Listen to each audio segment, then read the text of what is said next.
Hello there and welcome to this edition of Global Business Africa. Over the next 30 minutes we'll be going through all the top business news stories you need to know about right across Africa, from Cairo to Johannesburg and Lagos to Nairobi. We've got you covered. Here's what's coming up.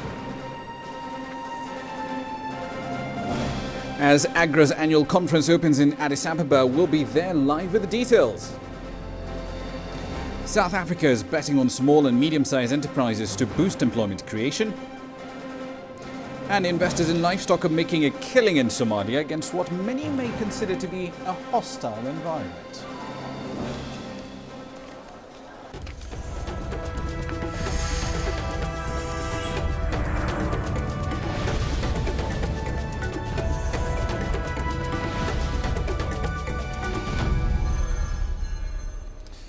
Now let's start in the agricultural sector, where leaders are calling for yet another new push for transformation in African agriculture. And this is happening at this year's edition of the African Green Revolution Forum. Nearly 1,000 participants are at the event. That includes heads of state, ministers, farmers, business leaders, representatives of youth and women organizations, and scientists. CCTV's Gurum Chala was there. The policy dialogue in the African Green Growth Revolution Forum brought together senior ministers and policymakers, researchers, farming, private sector and agribusiness leaders to discuss the solutions that research has to offer to feed Africa's hungry people. The forum is expected to assist Africa's agriculture growth. We want to see an integrated continent which has got a trading system where agri-food systems are also linked together. Because for African Union, the aspiration, in fact, the biggest agenda of the continent is integration. A major challenge for the agricultural research community in Africa has been the disconnect between the innovative ideas and technologies developed in research settings and the frequent failure to see them put to widespread use in the field. That is in addition to Africa's challenge of sending just raw commodities. We're all recognizing that applied research, research that creates a strong evidence base for our decisions and practices, must come at the front of our efforts to improve food security. Already, agriculture is by far the single largest industry or sector that provides jobs in Africa, even as we're exporting raw commodity primarily. So on top of that, if you add value added, as we discussed earlier, you can imagine how much more jobs we can create, one, how much more export earnings Africa can get.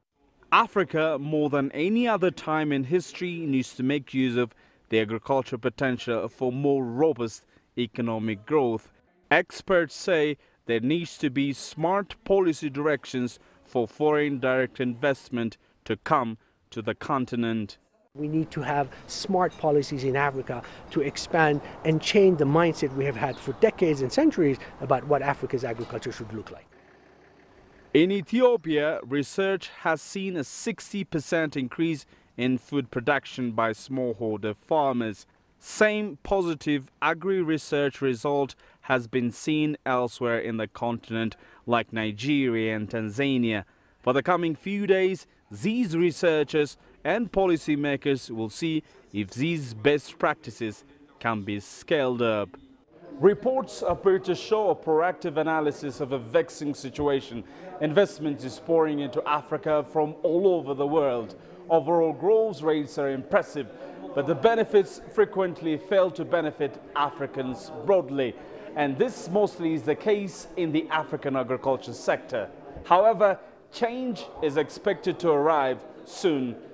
Gurum Chala, CCTV, Addis Ababa, Ethiopia. Now, with respect to conferences of that sort, the question critics often ask is, with all these frameworks and decisions passed so far for the sake of transforming African agriculture, are they really yielding fruit? The answer, according to the African Union, is yes. Here's some excerpts from Gurum Chala's interview with the AU's Agriculture and Rural Economy Commissioner, Rhoda Tumisime-Peace. This year is a different year for African agriculture because I see a commitment on the part of the leadership. And as you know, recently when they met in Malabo, they committed themselves to ensuring that agriculture on the continent transforms. And this is what we are focusing on in Africa. I would like to say that transformation of the agenda of agriculture must be borne by Africans. The international community has also a bigger role in this one. In your opinion again, Madam, how do you see this partnership helping transform the continent's agriculture sector? Of course, Africa welcomes international partners. Most countries and economies which have developed, they have seen what we call foreign direct investment. They are welcome.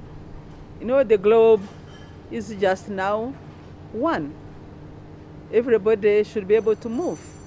So we see the partners coming to Africa, to investing in Africa, to work with Africa. But the vision of directing agriculture must be directed by the African leaders themselves. The world's second largest economy, China, has a remarkable agriculture development at the moment. It can feed itself, and the sector itself is growing tremendously. Whereas the African continent needs a lot of experience sharing scenarios from countries like China. So how do you see the partnership between China and Africa in the agriculture sector? I think there are many areas Africa could learn from China. China, first of all, has been able to transform its rural sector. The productivity using research and technology in China is really impressive. Africa can learn and also can be complemented by China. But also, we want to see value addition. And China is doing very well, and packaging and, of course, transformation of agriculture must be complemented in a manner which is commensurate with what we would like to see. We want to see infrastructure linked to agricultural development.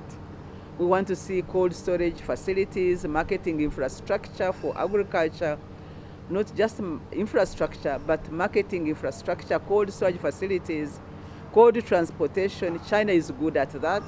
But also want to see investment in production.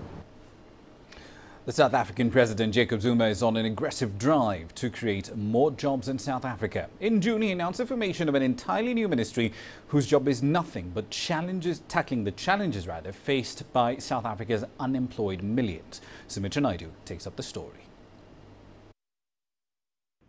According to government statistics, unemployment in South Africa is at 25.5%. Despite several measures to reduce this rate, millions remain without jobs, a tough challenge for the new Small Business Ministry. Our key mandate is to enhance support to small business, informal business and cooperatives, with emphasis on the programs that would advance entrepreneurship amongst women, people with disability and youth, to effectively contribute to job creation, economic growth and economic inclusion. At least 70% of all startup businesses in South Africa fail in the first year. We need to do a lot with a view to ensuring that we have a culture of entrepreneurship firmly established in our country, that more and more people pursue entrepreneurship as a career choice. According to the National Development Plan, about 90% of jobs will be created through small and expanding companies by 2030. The sad reality is that South Africa has one of the lowest rates of entrepreneurship activity in the world. So South Africans may be lacking an entrepreneurial spirit, but many say that's because there's very little support and mentorship. The red tape to opening a business is endless, and access to finance remains a major barrier to entry. The new ministry is meant to address all of these challenges. The South African Chamber of Commerce and Industry will also be working closely with the new ministry to improve conditions. They cannot go around the country and assist businesses directly, but they can create an environment that makes it easier for businesses to do business.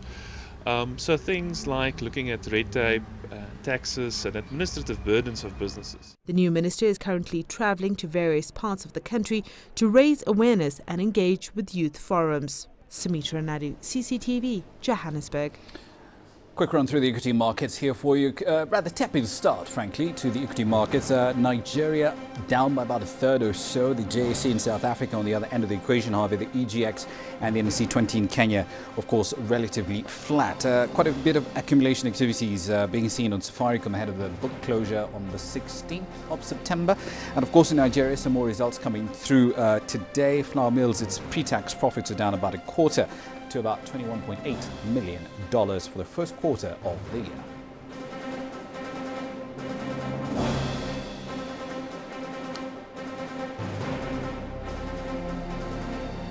We're heading north next. Egypt's central bank is giving details of investment certificates that will be used to finance the new Suez Canal.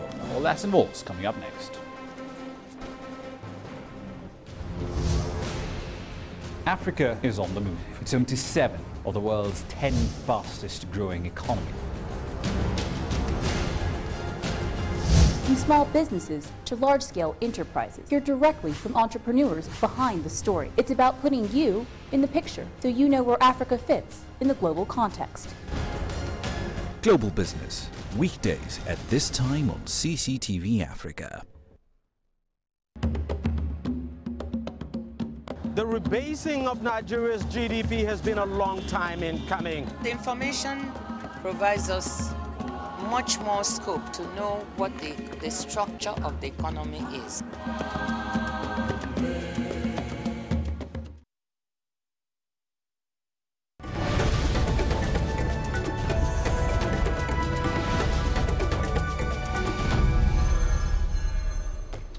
Ten minutes into the hour, you're still watching Global Business Africa.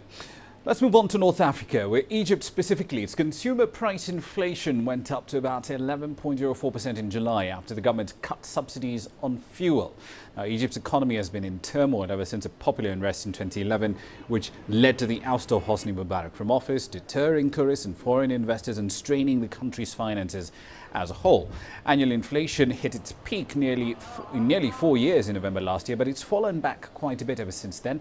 Analysts say they expect it to rise again after the government raised energy prices by up to 78% in an effort to reduce the country's budget deficit. Gas subsidies are also cut, and that raised prices by between 30 and 75%. Sales taxes on alcohol and cigarettes also went up in July. Egypt's central bank has announced the details of investment certificates that the country will use to raise the 60 billion Egyptian pounds, that's roughly $8.5 billion, needed to finance the digging of an entirely new Suez Canal, parallel to the existing one. Now, the project should ideally increase the capacity of the strategic navigation route, and it's hoped to lift the country from economic stagnation. 12% is the annual interest Egypt is willing to pay for financing the digging of the new Suez Canal. It's the highest interest in Egypt. To make sure it will be affordable for most Egyptians, the canal's investment certificates will be issued in 10, 100 and 1,000 Egyptian pounds to mature at 5 years. The total amount of Egyptian savings in Egyptian pounds is 1.129 trillion Egyptian pounds. The average quarter increase in CDs during the last year was 50 billion pounds, so definitely the numbers show that we can easily cover the investment certificates. We are talking about 60 billion pounds to dig the canal and 6 transportation tunnels. The central bank is studying to offer some in US dollars. So far it seems as a backup plan should it fail to collect the money. Only 4 government bank entities will sell the investment certificates. Banks will stop offering them once the amount is collected. Analysts expect the demand will skyrocket. It has many benefits for the public. There are no taxes applied on the investment certificates. No one can confiscate them by any means. It is higher than the fixed rate revenue any bank can offer. People can take 90% loans based on these certificates. Now, Egypt can raise all the 60 billion Egyptian pounds, or just about $8.5 billion, in just 15 days at the most. Already 6 million certificates are printed. They will be sold with no banking fees at all. The dividends will be distributed quarterly for the £1,000 certificates and cumulative for the others. have chosen to stay away. But now the sector is coming out with ways of reviving that once lucrative industry to its former glory. Let's get a little more insight into what's going on in Egypt's tourism sector. Adel Mahrouri joins us now live from the Egyptian capital of Cairo. Adel, Egypt's main tourist source markets are Europe and the Middle East. The rest of Africa barely has a mention in official statistics. Now, aside from proximity, why aren't African countries a key source market for tourists coming to Egypt? Well, there are many benefits, regardless of proximity, as you just mentioned. Egypt has a lot of agreements with many African countries through which both Egypt and other African countries, some of them in West Africa, for example, there are agreements that no entry visa, for example, from both citizens of several nations to come to Egypt and the other way around, which makes Egypt very accessible to many African countries, particularly that also Egypt is known to be one of the biggest hubs for refugee camps.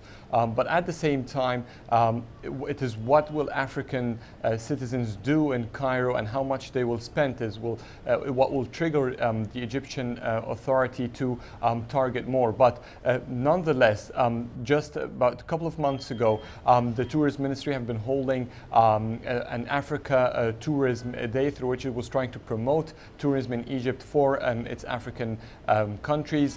There have been the latest reports in Egypt about tourism have been stressing quite significantly that Egypt needs to seriously start looking and attracting African tourists to come to its country. And that's what has been trying to be part of the plan. Already the government is trying to open the borders even more. Just this week, a passage in the south of the country has been opened in Coastal City in southern Egypt to open the borders for pedestrians and for vehicles to pass through between Egypt and Sudan. And there's also another plan to extend a highway from Cairo to South Africa, which will be a major African collaboration through which for about over 10,000 kilometers the entire continent will be connected. Indeed. Give us a sense of how the slump in tourism has affected unemployment, especially in parts of Egypt like South Sinai that really do depend on tourism. Well, basically, Egyptian tourism industry affects about 20% of the working force here in Egypt. So it is quite devastating. In Sinai particularly, and South Sinai, which is hot key resorts in Sharm el-Sheikh, in Dahab and other cities well known for tourism in that area, it has been quite challenging even more. While it's far away from the political turmoil and should have been suffering less, but the security circumstances there and Egypt's fight with terrorism have been affecting it quite hard. And some families there, or at least most of the families there, both the husband and wives will be working in the tourism industry. So when the industry was hit, there were cuts down to about 50% of the employments in many hotels and many tourist agencies. That is if it did not even entirely shut down. So it was quite devastating. And even for those who remained in the sector, they find pay cuts, they find no bonuses at all, because hotels there have been barely surviving this period, this tough period for Egypt. But it is starting to become better. In July and August, the tourism industry said that the occupancy rates is starting to get, or was significantly higher than what we've seen in the past years. And indeed, finally, Adel, let's move on to something completely different here. Reuters reported on Sunday that the UAE will be providing Egypt with over $8 billion worth of petroleum products per year starting this month. What more do we know about this deal? It's a one-year contract. It's so far, and there are limited information coming out, particularly because the deal is being finalized. But this should be something that the United Arab Emirates is trying to provide Egypt, at least for the coming year. This week, Egypt it will be expecting shipments from the United Arab Emirates with petroleum products for its country. There are still a lot of talks about whether this will be part part of an entirely subsidized or a donation from the Emirates to Egypt, and whether Egypt will pay the half of it or entire of it. The percentages and the details are still being rounded up, but also there hasn't been an official announcement from it. So far, all the sources here in Egypt that are talking about it are unidentified sources inside the Petroleum Ministry. Some have been referring excuse me, some have been referring to the spokesman of the petroleum minister, but officially the contract has not been signed and the agreement has not been publicly announced. Indeed. We'll have to leave it there for the time being. Thank you very much for that. That's CCTV's Adel Makhrouchi live in Cairo. 20 minutes into the hour. Let's make a quick run through commodity prices. Not much activity on crude oil, coal, gold, cocoa and coffee. These are relatively flat on the day. Crude oil prices, of course, are still moderating. There's a variety of factors at play here. Faltering euro and Chinese growth, of course, are dragging prices lower, but there are also concerns about supply from Libya, given the instability that we're seeing up there. Interesting story though, palladium prices still around 13.5-year lows, primarily because of the chaos between Russia and Ukraine. Remember, Russia did supply about 40% of this particular metal last year. That's about 2.6 million ounces.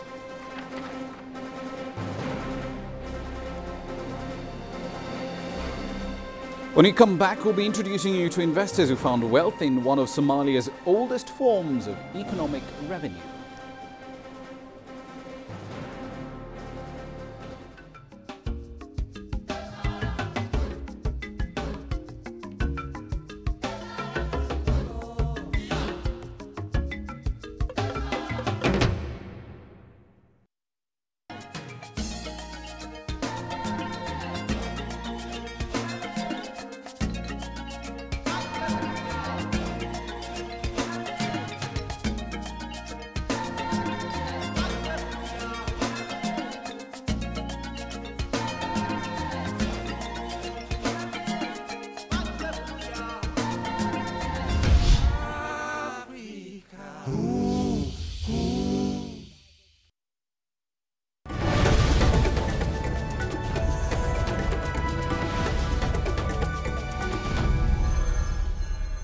Welcome back to the program. Now let's talk about the livestock industry. In Somalia, it's one of the oldest forms of economic activity, and it's provided at least $1 million in revenue for the government every single year. As this once war-torn country tries to rebuild itself after 2 decades of fighting, investors are now pumping money into an industry that employs nearly 65% of Somalia's population. Harsh, hostile terrain on the outskirts of Mogadishu. Just the perfect environment for Ahmed Ali's camels. Here, he watches over his 35 camels and ensures they are fed and well looked after. Ali has been keeping camels for over 10 years and is entirely dependent on the herd for his livelihood. Today, he has chosen one of his prized camels to sell at the local market. This camel is very healthy and fat. I will get a good bargain. That is why I've chosen to sell it. After a long negotiation, Ali settles on a price of $800 I am selling my camel so that I can save the rest of my camels and also help my family during the dry season, because our life depends on the camels I keep. Somalia is known for its abundance in camels, sheep and goats, which make up the backbone of the country's economy. The country exported about 4.7 million animals in 2013, and goats and sheep account for about 80% of all exports, with camels and some cattle making up the rest. Most find their way to Saudi Arabia, and the rest go to other Middle East states such as the United Arab Emirates, Yemen, Qatar and Egypt.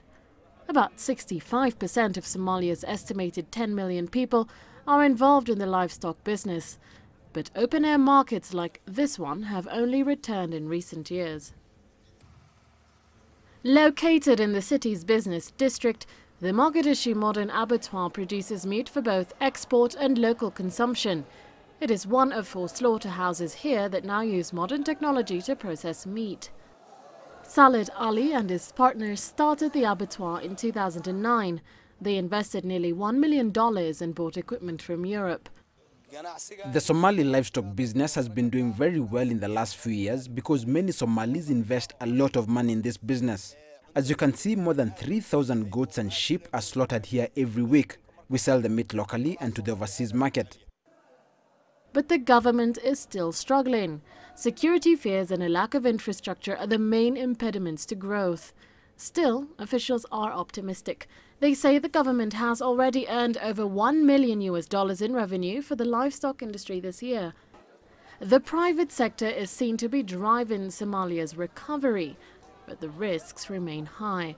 But for those willing to brave the challenges, the returns are promising. Maria Galang, CCTV. Now, making payments with your face alone apparently might be possible in China next year. The Chongqing Institute of Green and Intelligent Tech revealed that it has developed China's first facial recognition payment system that will essentially allow users to conduct online transactions by taking a photo for authentication.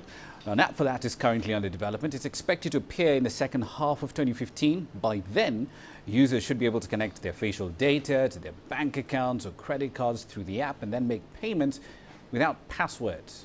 Well, according to the director of the institute, they've created a new method for information acquisition that can collect facial data from at least 91 different angles. Now, the payment system achieved 99.8% accuracy in tests. I am entirely curious, though, as to whether or not that will be thrown off by all the makeup I have right now. But first, quick run through all the currencies that we're talking about here. Not much to go on with in respect of currencies here today. However, some background data to keep your attention riveted in East Africa. Inflation in Kenya went up past 8%. That's at least a 12-month high. Expect a bit of moderation in September because, of course, this time last year, this is when the VAT bill came into effect. So that base effect might lower that a bit, but the odds for a rate hike now are way higher than they were. Kenya's Monetary Policy Committee, for the record, does meet on Wednesday. Should be interesting to see how they've digested this information and how that will then translate into rate decisions and the CBR later on. Now, here's a quick run through what you can expect on this show tomorrow. The African Green Revolution Forum does continue in Addis Ababa. Our team is there, Jenko is there, Gurumchal is there. They will keep you posted on developments right on this program.